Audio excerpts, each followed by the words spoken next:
నమస్తే welcome to our channel. AP మాజీ ముఖ్యమంత్రి జగన్ అక్రమాస్తుల కేసు విషయంలో రఘురామకృష్ణరాజు గారు సుప్రీంకోర్టుకి వెళ్లిన సంగతి తెలిసిందే. మరి ఈ కేసులో విచారణ చేపట్టిన సుప్రీంకోర్టు సంచలన నిర్ణయం అయితే ఇచ్చింది. మరి దీనిపై పూర్తిగా విశ్లేషించడానికి మనతో పాటుగా ఉన్నారు జనసేన అధికార ప్రతినిధి కుసుంపూడి శ్రీనివాస్ గారు. వారిని అడిగి పూర్తి వివరాలు తెలుసుకుందాం. సార్ నమస్తే.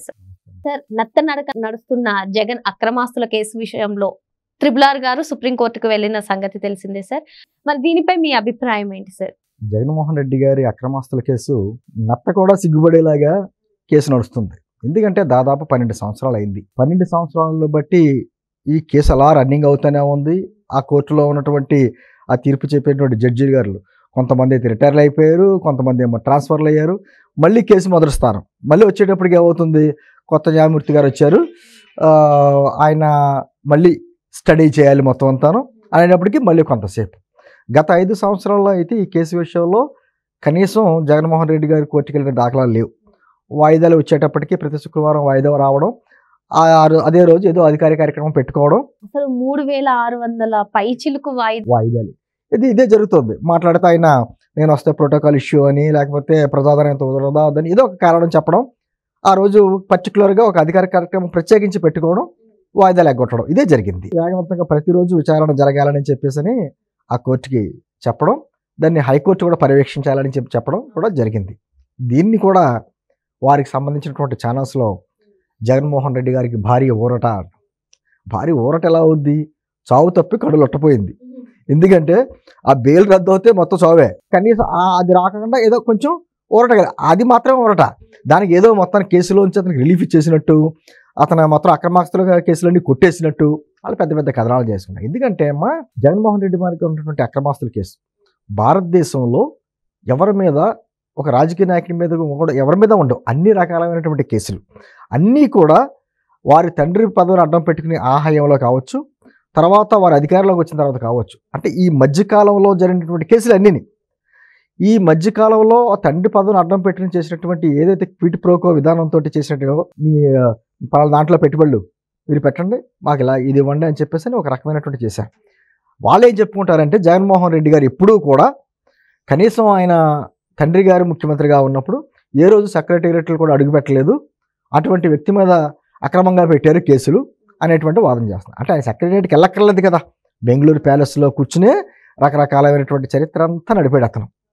నేను అంటుంది అతన్ని చేసినటువంటి కార్యక్రమాలు రాజశేఖర రెడ్డి గారికి కూడా తలభారమైనవి అని చెప్పేసి అప్పటి మాజీ ముఖ్యమంత్రి రాజశేఖర గారు ఒక సందర్భంలో అన్నారు. తండ్రికి కూడా చాలా తలపోట్లు తెప్పించాడు జగన్మోహన్ రెడ్డి అనే విషయం. ఆ కోపం ఉందేం పాపం, రాజశేఖర గారు మరణించినప్పుడు కూడా కనీసం పలకరింపు కూడా వెళ్ళదు ఈయన ముఖ్యమంత్రిగా ఉండి కూడా. నేనేమంటున్నానంటే ఇతను అక్రమాస్తులు అంటే చాలామంది పక్క రాష్ట్రంలో ఉన్నటువంటి ముఖ్యమంత్రుల మీద కూడా కేసులు ఉన్నాయి, ఎదుర్కొన్నారు. వాళ్ళ మధుకోడ జార్ఖండ్ కావచ్చు, లేకపోతే ఇక్కడ జయలలిత, శశికళ, ఇటువంటి చాలామంది ఎదుర్కొన్నారు. లాలూ ప్రసాద్ యాదవ్ అంతా లేట్ అవ్వడం మాత్రం వాస్తవం. కానీ ఇంత దారుణమైన లేట్ ఎక్కడ జరగల. అంటే ప్రజలు ఏమనుకుంటారంటే ఈరోజు రఘురామకృష్ణరాజు గారు వేసిన కేసు అది ప్రజల వాయిస్సు. ఏంటి, ఒక వ్యక్తి మీద ఇన్ని కేసులు ఉంటే కనీసం ఇన్నిసార్లు వాయిదాలు అతనికి ఎలా ఇవ్వగలుగుతున్నారు? అదే ఒక సాధారణ వ్యక్తికి అయితే ఇన్ని వాయిదాలు ఇస్తారా? ఇమ్మీడియట్గా అతను బెయిల్ రద్దు చేసి అరెస్ట్ చేయమంటారు కదా, మరి ఎందుకు జరగట్లేదు? ఏ శక్తులు అడ్డుకుంటున్నాయి అతన్ని అనేటువంటిది ఒక విధమైనటువంటి వాదన ప్రజల్లో కూడా ఉంది. ఆ భావన అంటే సామాన్యులకు ఒక రకంగానూ, అధికారంలో ఉన్న వాళ్ళకి, డబ్బులు ఉన్న వాళ్ళకి ఒక రకంగానే ఉంటాయా తీర్పులు అనేటువంటి భావనలు. నిజంగా చెప్పాలంటే మనకి కాస్త కోస్తో ఏదైనా నమ్మకం ఉందంటే ఆ న్యాయస్థానాల మీదే కాస్త నమ్మకం ఉంది. వాటిని కూడా ప్రశ్నార్థకం అయ్యే విధంగా ఈ తీర్పులు ఉంటున్నాయి. అతను చేసినవి చిన్న చిన్న కేసులు కాదు. ఒక పక్కన వాళ్ళు వాదించుకుంటారు, మేమేం చేయలేదు, అన్ని సక్రమే అని చెప్పుకుంటారు. కానీ అన్ని చేసుకున్న పక్షంలో దాదాపు 45,000 కోట్ల రూపాయలు ఎందుకు సీజ్ చేస్తారు సిబిఐని, ఈడీ సీజ్ చేసింది కదా, అక్రమం ఉందని కదా. వాళ్ళు ఏమంటారంటే 1,00,000 కోట్లు అన్నారు, చూసారా 43,000 కోట్లే సీజ్ చేశారని మాటలు పడతారు. అంటే ఏదో చాలా చిన్న అమౌంట్ వాళ్ళకి. అంటే ఈ రోజున అంత దారుణంగా, అంటే అతను చెప్పిన మాటలు కూడా అలాగే చెప్పాడమ్మా.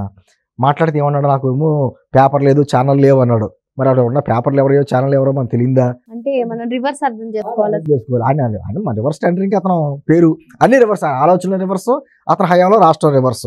ఈ రోజున ఢిల్లీలోని మళ్ళీ చెప్తున్న ఉదాహరణగా, ఢిల్లీలో చిదంబరం గారి కేసు రన్ అయింది.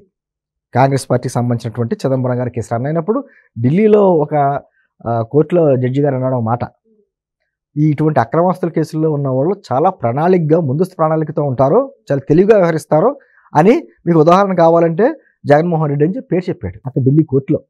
అంత ఘనుడు మనకి, మన ఢిల్లీలో కూడా మనకి మంచి పేరు ప్రఖ్యాతలు ఈయన వల్ల వచ్చినాయి. ఈరోజు ఏదైతే సుప్రీంకోర్టు ఇచ్చిందో అది ఊరట కాదు. నేను ముందుగా చెప్పినట్టు చావు తప్పి కన్నులు అట్టపోయింది. ఖచ్చితంగా నేను ఏమంటే శ్రావణి ఒకరోజు లేట్ అవ్వచ్చు, కానీ లాలూ ప్రసాద్ యాదవ్ కంటే జైలు వెళ్తే కంటే ఎంతకంటే అంత మొదలైన కాదు కదా. ఖచ్చితంగా అతను జైలు వచ్చి లెక్క పెట్టాల్సిందే. కాకపోతే ఈ లోపుగా అతనికి కోర్టు తీర్పులు వచ్చి అన్నీ వచ్చి ఈ లోపుగా ఏమవుతుందంటే అతనికి రావాల్సినటువంటి రాజ్యాంగ పదవులు అన్నీ అనుభవిస్తున్నాడు. ఇప్పుడు మాజీ ముఖ్యమంత్రి స్థానంలో 5 సంవత్సరాలు ఉన్నాడు. రేపు పొద్దున్న అతను కానీ కడిగిన ముచ్చులో బయటకు వస్తే ఓహో వెల్ గుడ్, మనం ఏం కాదనం. కానీ అతను గతంలో ఉన్నట్టు జైల్లో ఉన్నట్టు కేసులన్నీ జైలుకి వెళ్ళవలసి వచ్చింది అనుకో, మనం ఏం చెప్పుకోవాలి? మన మాజీ ముఖ్యమంత్రి గారు ఇటువంటి కార్యక్రమాలు చేశాడంటే అందులో జైలు జీవితం మళ్ళీ అనుభవిస్తున్నాడు అనే మాట మాట్లాడుకోవాలి. ఇదే విధంగా రన్ ఏమవుతాయంటే ఇప్పుడు 12 సంవత్సరాల క్రితం అంటున్నారు, అంటే ఆయనకి 40 ఏళ్ళు ఉండొచ్చేమో అప్పట్లో. ఇప్పుడు ఇంకో 10-12 సంవత్సరాలు అయిపోతే వయసు ఆరోగ్య సమస్యలు రకరకాలుగా వస్తాయి. అంటే ఈ లోపల జరగవలసినంత అయిపోతుంది కదా. అంటే న్యాయం జరగడమే కాదు, న్యాయం జరిగినట్టు కూడా అనిపించాలి. అది జరగట్లా, లేట్ అవుతుంది కదా. ఎంత లేట్ అవుతుంది? లేట్ అంటే మామూలు జీవితకాలం లేటు. అదే విధంగా ఇప్పుడు మరి సుప్రీంకోర్టు ఆదేశించింది కదా సార్, హైకోర్టులో ఎప్పటికప్పుడు విచారణ చేపట్టాలని. ఇప్పుడు ఏమన్నా కొంచెం వాళ్ళు ఏమంటారంటే మళ్ళీ దీని మీద ఏదో మళ్ళీ కోర్టుకు వెళ్తారు. రోజువారీ విచారణకి పలానా అడ్డంకి ఉందని చెప్పేసి ఆ లాయర్ తోటి ఏదో వేస్తారు. ఎందుకంటే జగన్మోహన్ రెడ్డి గారి మీద ఆధారపడినటువంటి లాయర్లే ప్రత్యేకించి అలా చదువుకుని ఉంటారు వాళ్ళు. జగన్మోహన్ రెడ్డి గారి కేసు ఒకటి వస్తే చాలు మరి జీవితం వెళ్ళిపోద్ది అనుకుంటారు వాళ్ళు. అలాగా అంటే లా బుక్స్లో కూడా ప్రత్యేకించి జగన్మోహన్ రెడ్డి గారి మీద కేసులో ఒక చాప్టర్ ఉంది. నేను అంటే ఏదో ఎగతాళిగానో నిందేయడం కాదు, నిజంగా కూడా ఈరోజు లా బుక్స్లో అతని గురించి చాప్టర్ పెట్టారు. అంటే అన్ని కేసులు అన్ని రకంగా పదవులు అడ్డం పెట్టుకుని, లేకపోతే అతని పదవం కాదు తండ్రి పదవం అడ్డం పెట్టుకుని ఎన్ని రకాల కార్యక్రమాలు చేసుకోవడం అనేది అతని జీవితం ఉదాహరణ. నేనేమంటున్నానంటే ఖచ్చితంగా శిక్ష పడుతుంది. కాకపోతే ఇంత సమయం తీసుకుంటాం వలన న్యాయస్థానం మీద ఉన్నటువంటి ఆ కొంచెమైనా ఏదైతే ఉంటుందో కొసమెరుపు మనకి ఆశ ఉంటుందో అది కూడా సన్నగిలుతుంది ప్రజలకి. ఇది సామాన్య వ్యక్తులు ఎవరైనా ఇటువంటి కేసులు అయితే ఇన్ని వాయిదాలు కోర్టు ఇస్తుందా? నేనేమంటున్నానంటే ఖచ్చితంగా జగన్మోహన్ రెడ్డి ఈ రోజు మళ్ళీ రోజువారీ వాయిదాలకు వెళ్ళమని చెప్పేసి విచారణ జరగాలని చెప్పేసి అన్నా కూడా అతను ఏదో వంక పెట్టుకుని మళ్ళీ కోర్టుకి ఇది రకంగా పెడతాడు. ధర్మాసనం ఈ తీర్పు వచ్చింది కదా, మరి జగన్ లండన్ పర్యటన ముగిసినట్టేనా? అంటే వచ్చేస్తాడు. అంటే అతను కొన్ని రోజుల కింద పాస్పోర్టు అతను రాపనే రప్పిస్తుంది. ఎందుకంటే అతని పాస్పోర్ట్కి కొంత టైం ఉంటుంది. ఆ టైంలోనే ఇళ్ళాలే రావాలి, వస్తాడు. కానీ వచ్చిన తర్వాత కూడా అంటే మనకి చట్టాల మీద నమ్మకం ఏమైనా ఉంటాయి, అతనికి చట్టాల్లో ఉన్న లొసుగుల మీద నమ్మకం. ఆ లొసుగులను ఆధారంగా చేసుకుని ఏదో రకంగా బయటపడాలనే ప్రయత్నం చేస్తూ ఉంటాడు. అతనికి తగ్గట్టుగానే అతని లాయర్లు కూడా ఎటువంటి ఇప్పుడు కోట్ల రూపాయలు ఫీజులు తీసుకున్నటువంటి లాయర్ చిన్న లాయర్లు కాదు కదా. ఖచ్చితంగా ఇతను కోర్టుకి వెళ్ళకుండా ఏ విధంగా అడ్డుపడాలా అనేటువంటి విషయంలో వాళ్ళు ఆలోచిస్తారు. కానీ ఏదేమైనా జగన్ జీవితం ఒకటేనమ్మా, జగన్ జీవితం చరమాంకం అంతా జైలు గడపవలసిందే. అది కాస్త వెనక ముందు అవుద్ది, అంతే తేడా. ఓకే సార్, మొత్తానికి జగన్ అయితే ఊచలు లెక్క పెట్టాల్సిందని చెప్పి సార్ చెప్తున్నారు. Thank you sir.